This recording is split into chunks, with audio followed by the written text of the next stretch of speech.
Welcome to the Personal Development Mastery Podcast. I'm Agi Keramidas and my mission is to inspire you to rise up, grow, stand out and take action towards the next level of your life. I interview leaders, influencers, entrepreneurs, authors, exceptional people who can and will inspire you to improve your life. Tune in for 2 episodes each week and make sure you subscribe to the podcast to get the episodes as soon as they are released. In today's show, it is my real pleasure to speak with Frank Saliki. Frank, you are a published author, a motivational speaker, and life coach. You have a captivating story from growing up in adversity and hating yourself to your own personal journey to arise and shine, as you say. You are passionate about motivational speaking and you believe that any person or business can succeed if they use the correct strategies. Frank, it is my absolute pleasure to speak with you today. It's an absolute pleasure to be with you today, Agi. It's awesome. Frank, I want to start obviously with this fascinating journey of your life and some of the turning points in that. So, can you take us back right to the very back? So you were born in Africa, in Zambia, and you had difficult, lots of adversities and bullying and things like that. So, do you want to give us some background? Yeah, So where we're starting from? Yes. So from what I can remember, I always felt like I got into this world and I was completely different. And people were easily picking on me. I remember when I first started school, it was like just being thrown into a deep end. Year one of school, I did not know what was going on. I was the slowest kid in class. And my year one teacher at the time made a little song that everybody used to sing.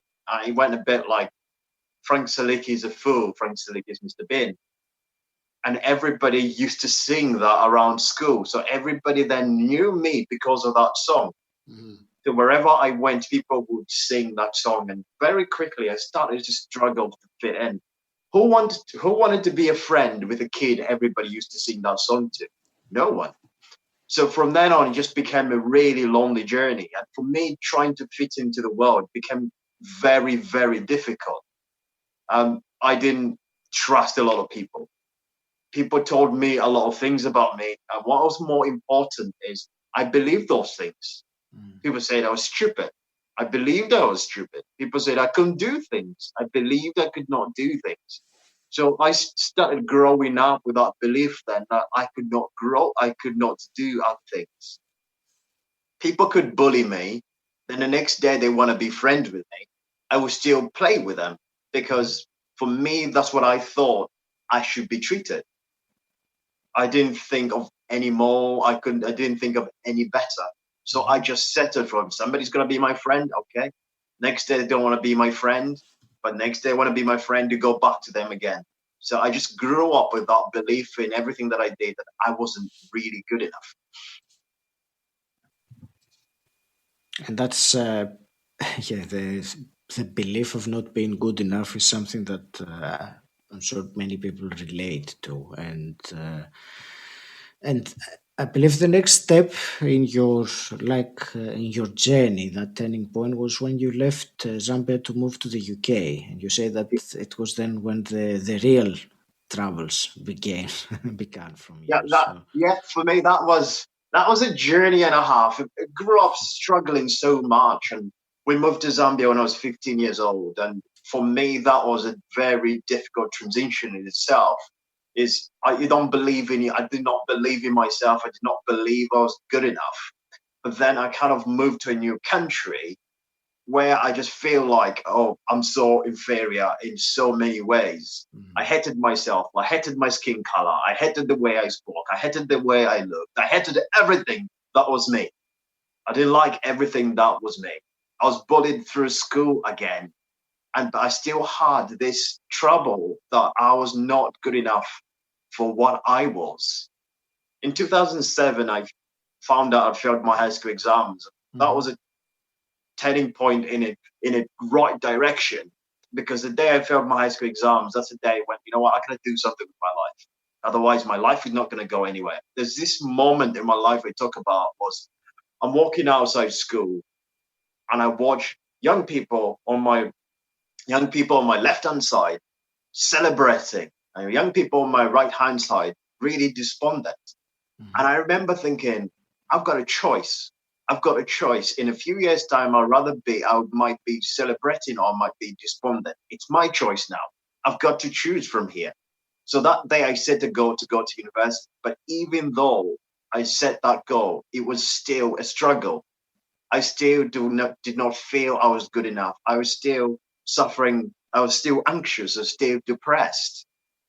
And I still carried that within me in everything that I did. I still never loved myself. I still never know what abilities I could have.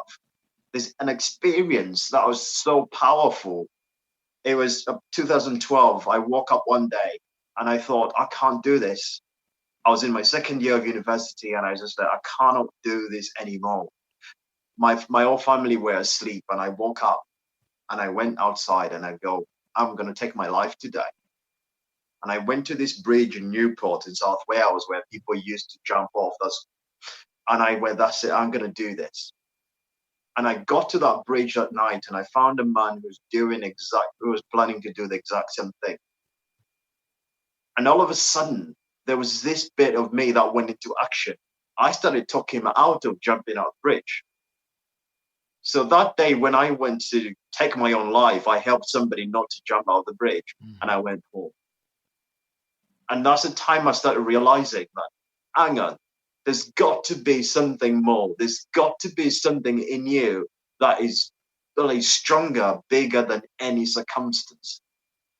And for me, that's when I started looking at the possibilities that are out there.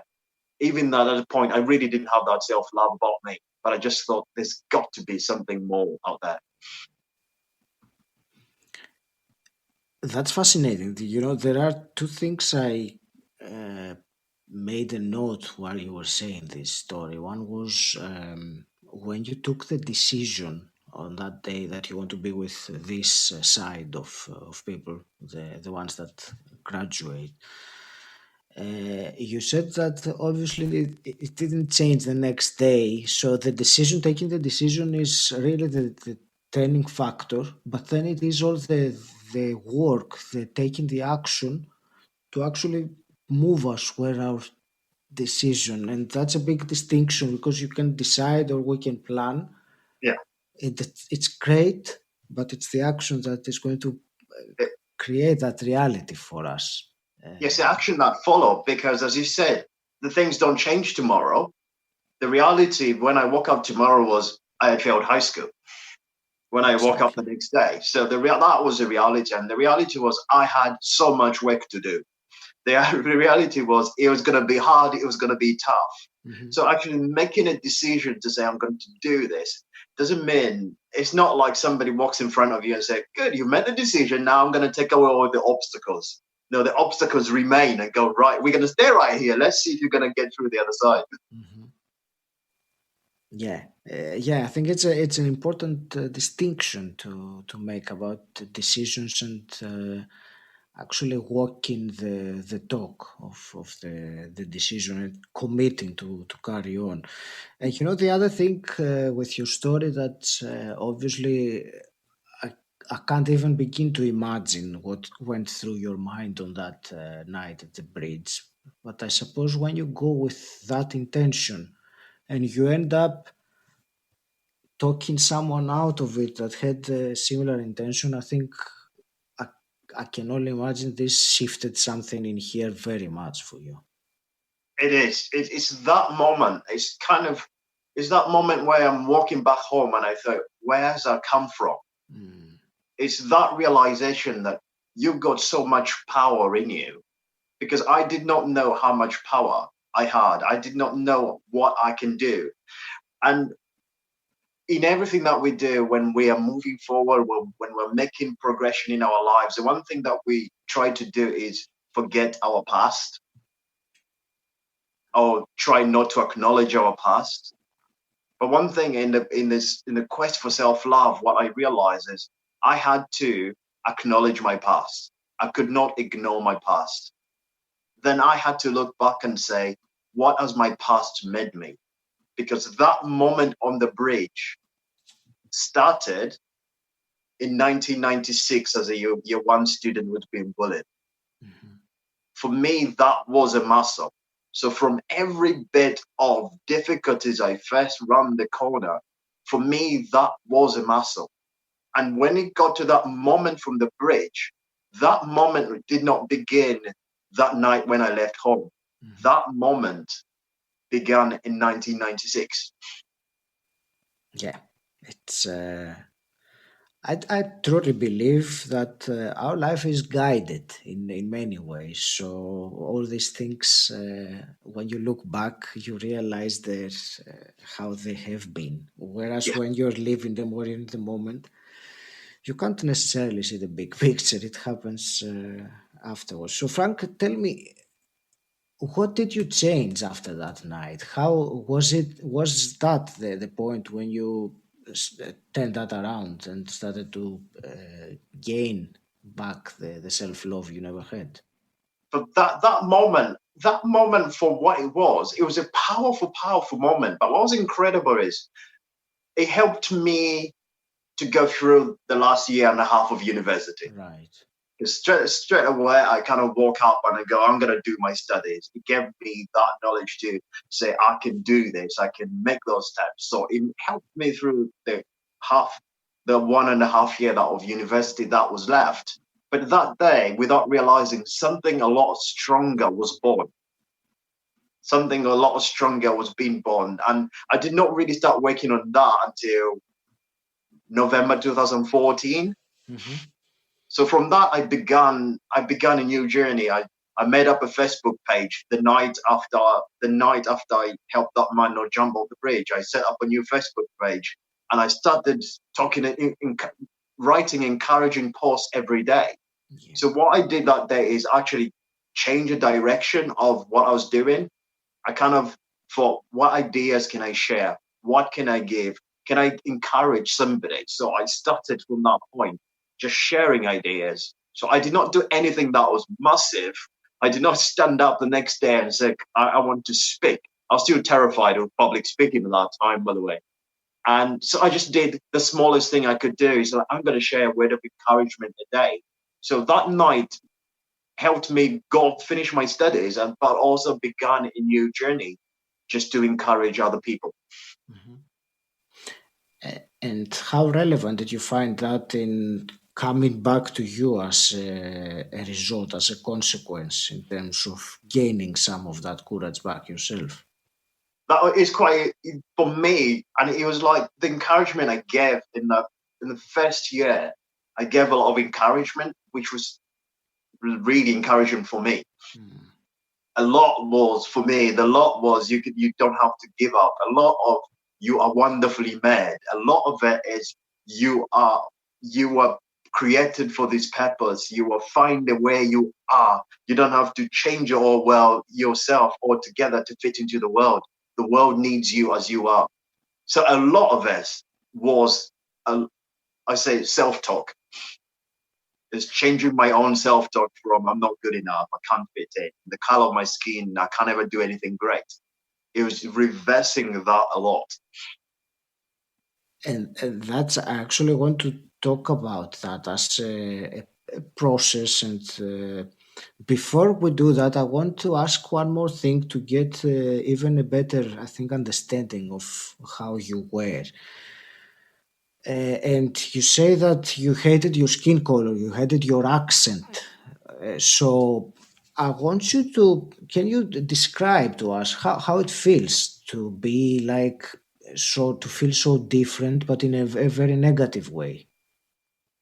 You you can't do anything. You can't do anything. It's imagine this: you enter a full room, you enter a full assembly. You're not comfortable in your own skin. So the first thing in your mind is, I can't sit next to anyone because no one is going to want to sit next to me.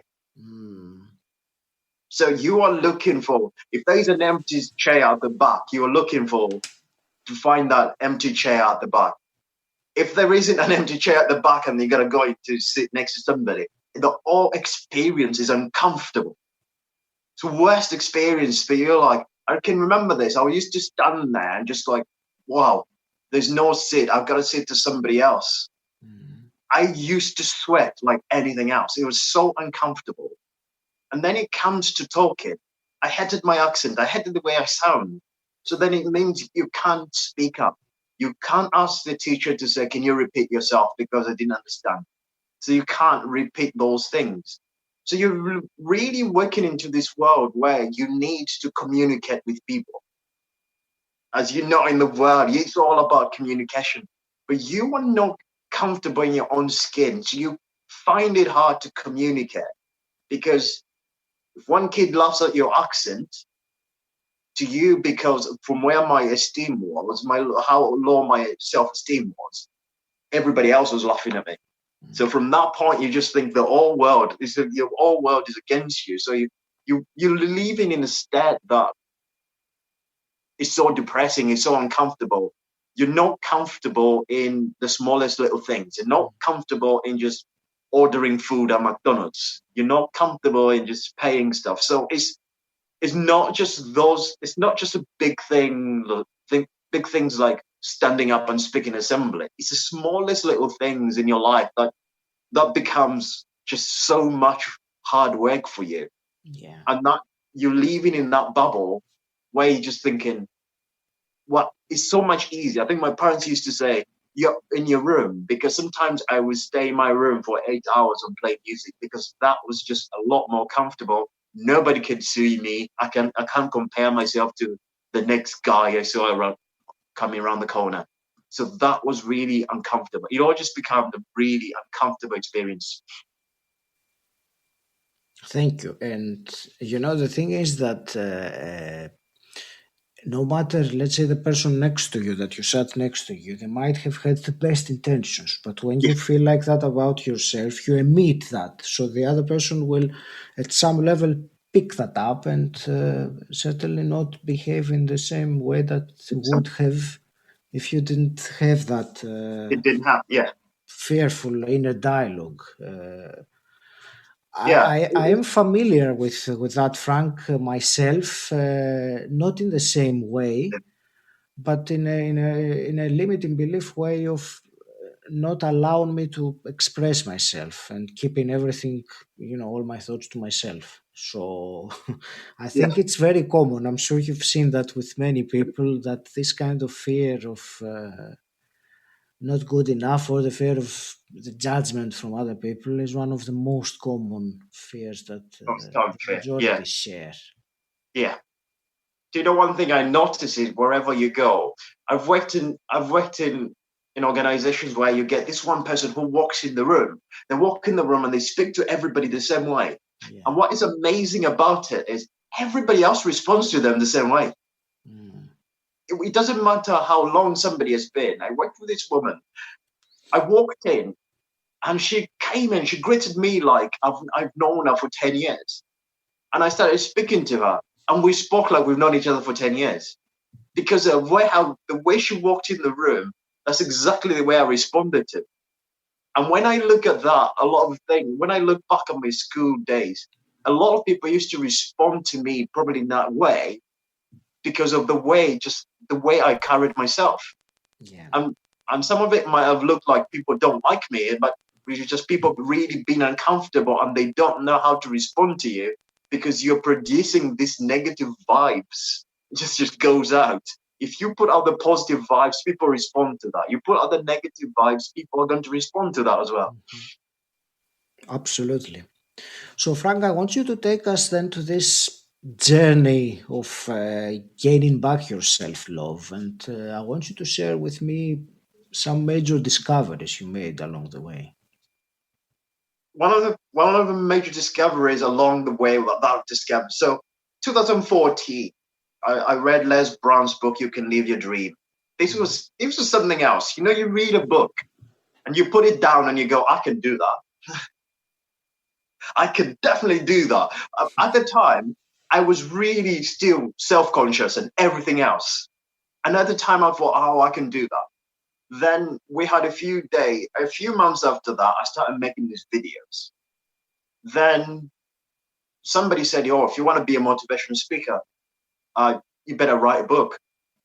It usually helps." And I thought, English is my third language. I don't want to be writing a book. This is, again, it's that self-consciousness and everything else.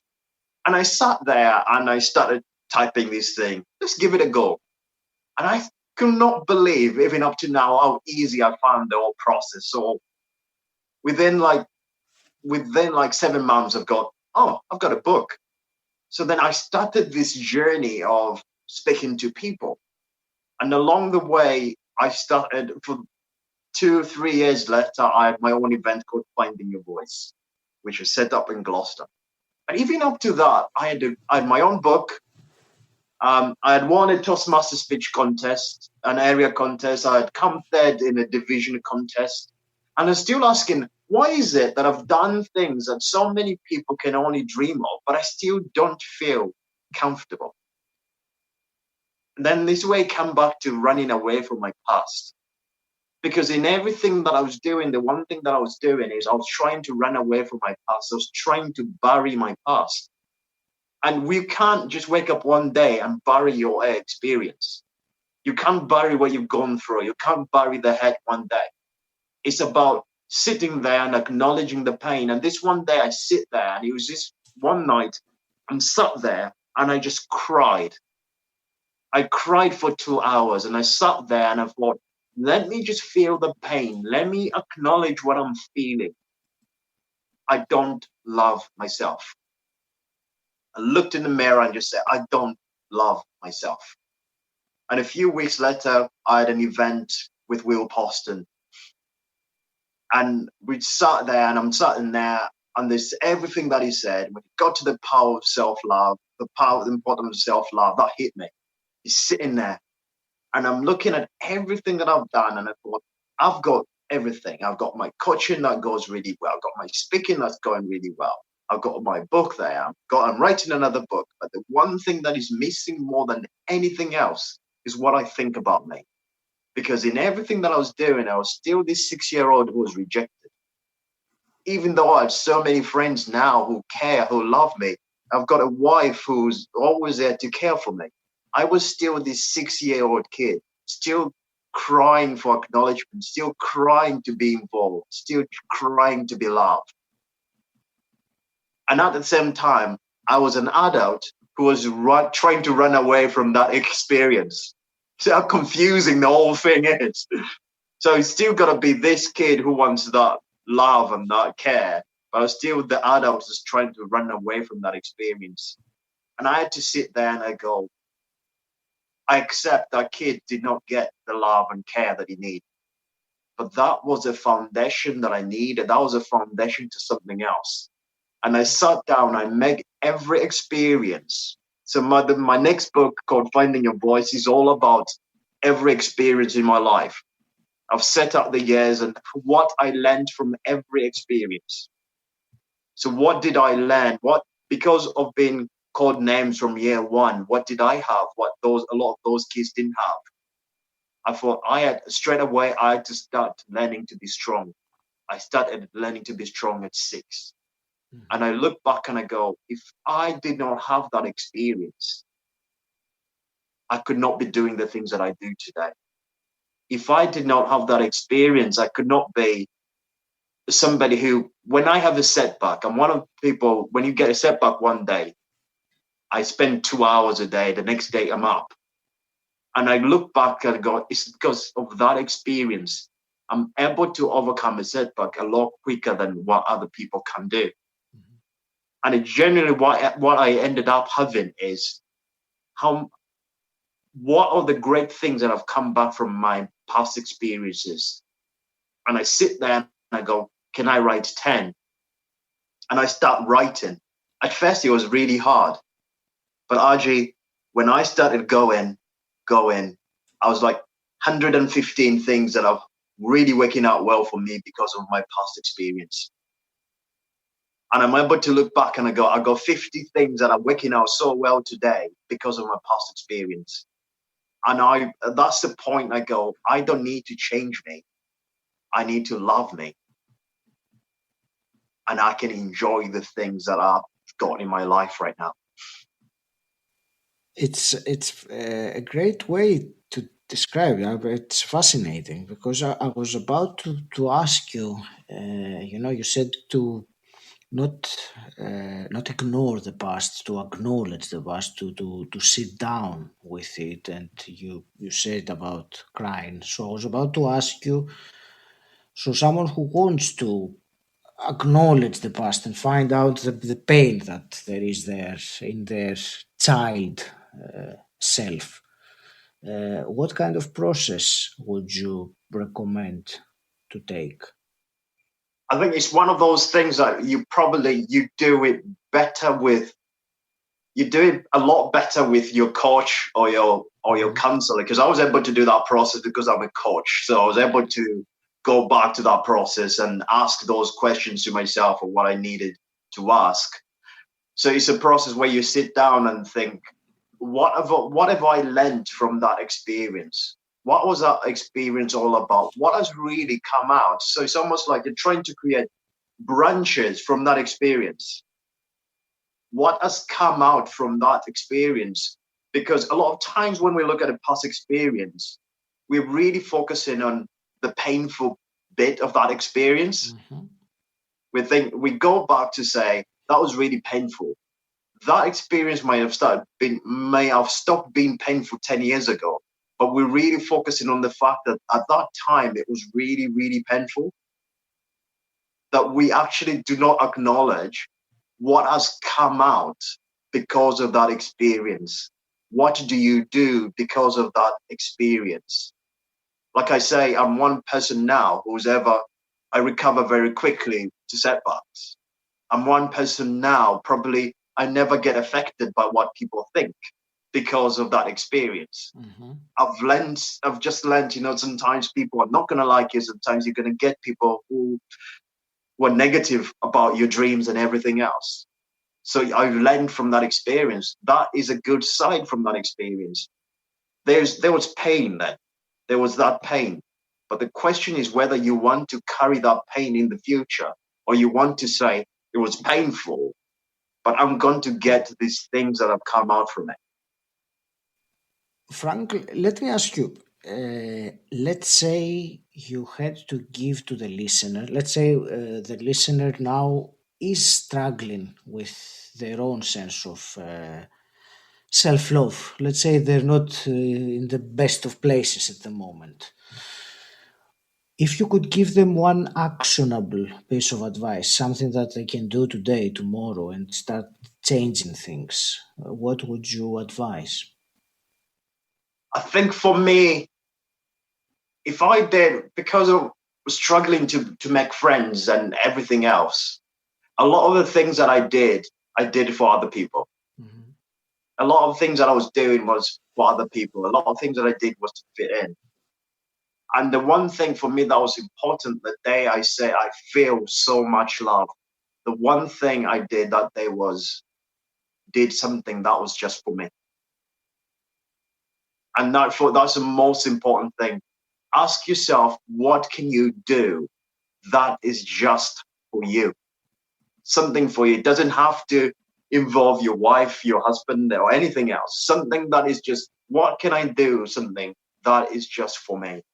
Because for me, what I found in my journey to find self-love is I thought I was going to love myself a lot more if I pleased other people. And actually, it did not matter what I did. I still did not feel that great about myself. And the only point that your life changes is, what do you do for you? What do you do for you? What do you do to feed your mind? What do you do that makes you happy? Because when you're in a state of not loving yourself, and this is very important of anything that I've said, if you're in a state of not loving yourself, you never do anything that pleases you. So then you start getting deeper into this hole of not loving yourself. So what you're looking for is doing what is the one thing that's really going to make me happy. And that's why you get other people who, when they have a bad day, they're struggling. So what do? They go and have alcohol, or they go and take drugs. because they're looking for that one thing that's going to make them happy. Well, it's not going to make them happy. It's going to numb the pain for them. So they do that one thing for them. But you got to ask, what is the one thing that is that's going to make you happy? That's going to make you happy, because you've got to be happy to be a great husband. You've got to be happy in you to be a great wife. You've got to be happy to be a great parent in you, in everything that you do. And a lot of time we think, oh, just because I'm married, just because I'm a parent, I've just got to think about everybody else. That you forget to do the you bit. A very important takeaway, indeed, with that. As you mentioned, our friend Will Polston earlier, and I remember he talks about the self-love list, where you have a list of things that you can practice on a regular basis to increase your level of self-love. And it's a very handy tool to have when your inner world becomes dark and you kind of forget that there are these things that you can do about yourself, and start turning things around. Yeah, and it's just not the people who've gone through a difficult past who haven't got the self-love. I've known really confident people to lose. Got a client came to me a month ago. He's really strong. He's an executive. He's done so many things, and something happens, and he just completely loses his love for himself. Yeah, and just like completely goes. So you get people like me who have had a difficult past, but then you get people who've had a really good childhood and a good life, and all of a sudden something happens and it knocks their confidence and they lose that self-love. So it's important to be able to watch that, what we do, even when things are going so well, that you're able to look back and say, I've got something, I call it my self-love meter now, which I use with my clients. So where is my self-love? How loved do I feel about myself today? And it's something that I use when I wake up in the day. So how much self-love have I got today? And I use it at the end of the day as well, and say, how much self-love have I got today? It's quite interesting because you can measure it. I can go, well, I don't feel so much today. But then if you're able to have something that you can measure, then it becomes something that you can control. 100%. That's fantastic. Frank, let me ask you also some quick fire questions to start wrapping things up. The first one I always ask is, what does personal development mean to you? For me, personal development is doing something for you that is going to better your life, not with material things. That's going to better your life emotionally, because life is not what we get, it's what we become. True. And knowing what you know now, if you could go back in time and meet your 17-year-old Frank, what's the one piece of advice you would give him? Oh, I would tell him to enjoy every process, because it's going to be worth it. It's interesting because I do sometimes. I go, when we're in that moment, we're just thinking of that other idea, that actually we don't look around to stop and enjoy the view and see a lot more, and we miss out certain things. So actually, I would actually go, it is a process, enjoy it. Yeah, I think we tend to learn that later in life, that it is a journey that we need to enjoy. It's something that heaven knows that it took me a very long time to realize, much further than 18. Frank, let's say you had a magic wand and could change something in the world as it is today. What would you change? I would. This is a point where a lot of people say, I'll take away all pain and everything else. I would take away the spirit of not giving up. Because for me, I just feel like in everything that we have in the world today, it's come down to people who refuse to give up. When we read people about the Nelson Mandelas of this world, the Martin Luther Kings of this world, so many great things, the Gandhis, it's that spirit of not giving up. So for a lot of people think success is all about taking away those little problems, but actually the world gets better when people just never give up on their goals. So for me, I would just go, let's have a world with people who never give up. Absolutely. Amen to that. Uh, is there anything you were really hoping we would discuss today and we completely missed it, Frank? It's been, I think it's flown really well. Um, it's gone the way I hoped it was going to go. Mhm. And Awesome. it's, if they probably, I think the last thing probably the last thing I would say on self love is, again, I talked about the love meter. Is actually acknowledging this: where am I? How do I feel? How do I feel about myself? And give yourself a break. When we do things, it's about we're going to do something. It's going to fail. We don't succeed. We set up a business. It fails. I think a lot of people don't come back to doing the business is because they put that on themselves. They say things like, "Oh, I'm useless. I'm just so stupid. I haven't got that." They don't think, "What have I learned from that experience?" So for me, in everything that I do, is being able to, when something fails, I ask myself, what have I learned from that? Why did it fail?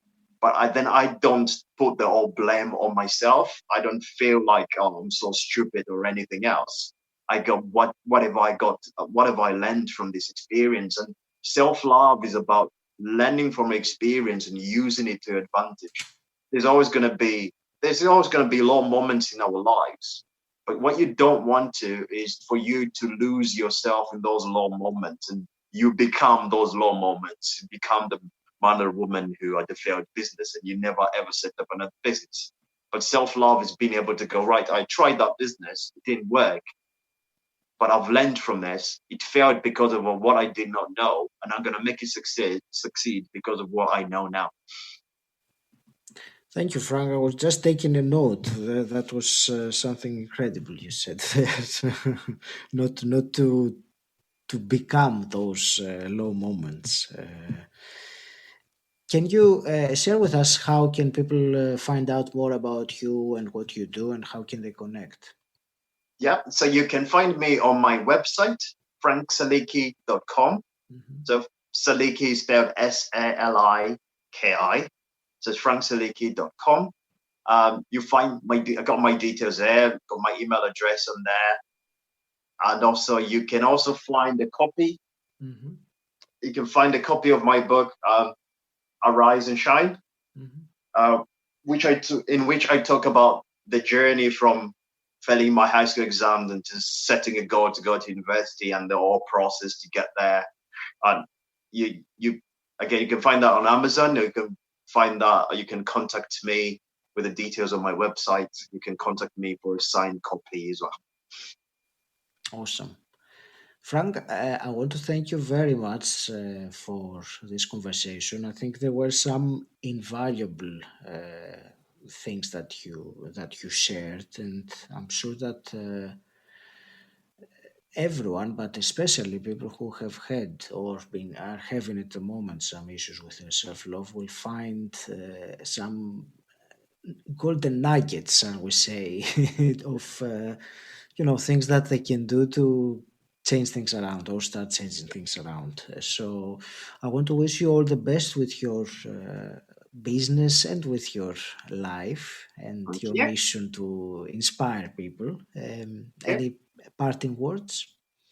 First of all, I was just going to say thank you so much for having me on, and thank you for doing the podcast as well to help a lot more other people develop themselves. And it's great when we got this platform, and especially in this time.